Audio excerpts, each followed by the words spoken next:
Bapak Ibu, saudara-saudariku yang terkasih dalam Yesus Kristus. Selamat berjumpa lagi dengan saya, Pastor Stefanus Chandra, dalam INRI, Injil dan Renungan hari ini, channel renungan yang sama kita cintai ini. Adapun tema renungan kita pada hari ini adalah Herodes. Perikopa yang akan kita renungkan bersama pada hari ini 4 Februari 2022 diambil dari perikopa Injil Markus pasal 6 ayat 14 sampai 29. Saya berharap kita semua membaca perikopa ini. Bapak Ibu saudara-saudariku yang terkasih dalam Yesus Kristus, hari ini kita dipertemukan dengan satu tokoh yang berani menyatakan kebenaran di hadapan para lawannya hingga berujung pada kematiannya, yakni Yohanes Pembaptis.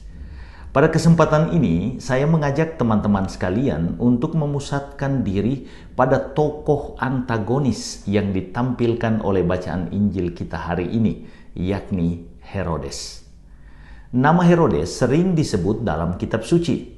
Adapun Herodes yang dimaksud dalam bacaan Injil hari ini berbeda dengan Herodes yang disebut dalam perikopa Injil Matius pasal 2 ayat 1 sampai 18 yang ditemui oleh tiga majus, Gaspar, Baltasar, dan Melkior.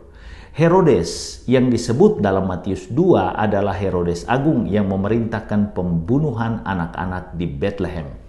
Sementara Herodes dalam perikopa Injil kita hari ini adalah anak dari Herodes Agung, yakni Herodes Antipas, yang ditampilkan juga bersama dengan saudara tirinya, Filipus. Herodes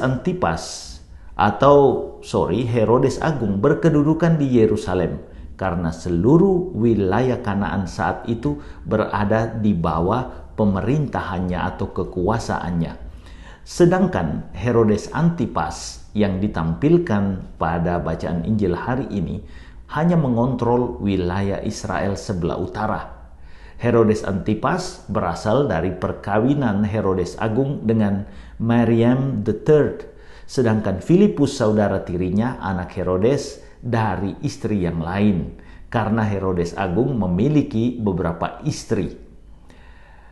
Ternyata baik anak maupun ayah kegilaannya sama, yakni memiliki kegilaan akan harta, kekuasaan, dan juga wanita. Kegilaan Herodes Antipas bahkan sampai merebut istri saudara tirinya Filipus. Anehnya, Herodias istri Filipus sama gilanya dengan Herodes Antipas karena dia pun menghendaki perselingkuhan tersebut. Bahkan Herodias merasa paling tersinggung kepada Yohanes Pembaptis karena teguran Yohanes kepada Herodes atas perbuatan selingkuh yang mereka lakukan. Tindakan yang paling mengganggu Herodes Antipas adalah keputusannya yang terpaksa demi gengsi dan kuasa untuk memenggal kepala Yohanes Pembaptis. Herodes sejatinya senang mendengar Yohanes Pembaptis. Ia bahkan diambang perubahan hidup, namun ketidaktegasannya untuk memilih yang benar dalam hidupnya menghalangi dirinya untuk melakukan langkah pertobatan. Sikapnya yang tidak tegas dan tata nilai hidupnya yang mengagungkan kuasa dan popularitas membuatnya terjatuh dalam pilihan yang keliru ketika memerintahkan pembunuhan dan eksekusi mati Yohanes Pembaptis. Keputusannya yang keliru itu memburunya terus-menerus. Herodes hidup dengan penyesalan dan rasa bersalah yang mendalam karena ia tahu Yohanes Pembaptis adalah seorang yang benar. Kabar tentang Yesus menggugah memori bersalah Herodes terhadap Yohanes Pembaptis. Tetapi sayang hingga akhir hidupnya tidak ada kabar apapun bahwa Herodes bertobat dari cara hidupnya yang glamor dan bergelimang dosa.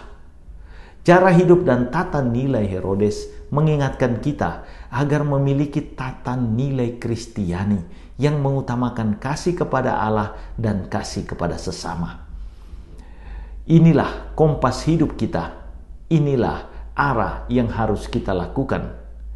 Bacaan Injil hari ini juga mengingatkan kita bahwa kita dipanggil untuk tegas memilih kebenaran iman, berani untuk meninggalkan cara hidup yang lama yang penuh dosa dan memulai cara hidup yang baru yang sungguh-sungguh berpedoman pada kasih Kristus. Kehadiran Allah dalam Yesus yang kita alami dalam sabda serta tubuh dan darahnya saat berekaristi seharusnya makin membuat kita beriman kepada Allah dalam melaksanakan kehendak-kehendaknya sebagai kompas bagi keselamatan kita. Maka pertanyaan pokok bagi kita bersama hari ini, apakah iman mengubah cara pandang, pola kata, dan pola tindak kita? Semoga iman kita sungguh merubah dan mentransformasi hidup kita. Tuhan Yesus memberkati.